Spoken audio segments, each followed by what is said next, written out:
Hi, Dave Dickinson with Bankers Compliance Consulting. I want to talk about adverse action notices or denials, specifically about providing the denial reasons to your customers.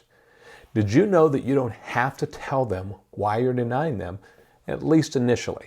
Now, I don't like to do romanette very often, but I'm going to quote you from 1002.9, that's Reg B, subsection 9, A2.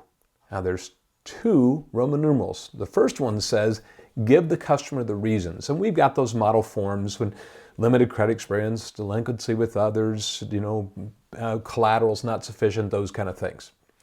But if you go to the Roman numeral 2, so 0.9A2, Roman numeral 2, it says you can tell them that if they would like to know why, they can make a request and then you'll provide it. Now, we have a few clients that do this, and what they tell me is that virtually nobody ever asks why.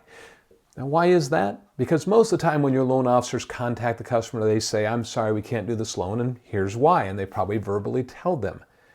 You don't need to send them another piece of paper that possibly is going to punch them in the nose again. There's another reason that this comes in very handy. Maybe, let's just say me and my son are going to apply. I'm going to help my son out. He's going to get his first car loan, and so he asked me to come along. I know that he probably can't get credit without me, and so I go in there. He's got limited credit experience, but you pull my credit report and you find out that Dad has a bankruptcy. Now, another section of Reg B says you have to tell the primary applicant all reasons, not just theirs, all reasons. That means you have to tell my son that I've been bankrupt. There's no privacy when it comes to Reg B and denial reasons. So the primary applicant gets all reasons. In that case, it might be very handy to have this no reason denial, where you just say if you'd like to know why.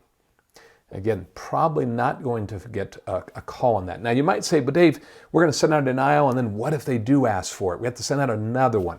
Yep, that's true, but it virtually never happens according to the clients of ours that use this second approach.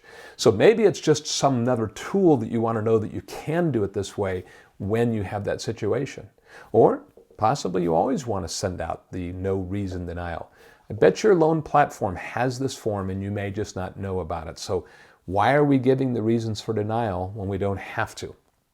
Now, you'll want to make sure that you document the reasons for denial, because in that rare case where a customer does ask for it, maybe the examiners are the one that asked for it. They might say, how do we know you're going to provide this? Well, we have the documentation. We're ready to send it out.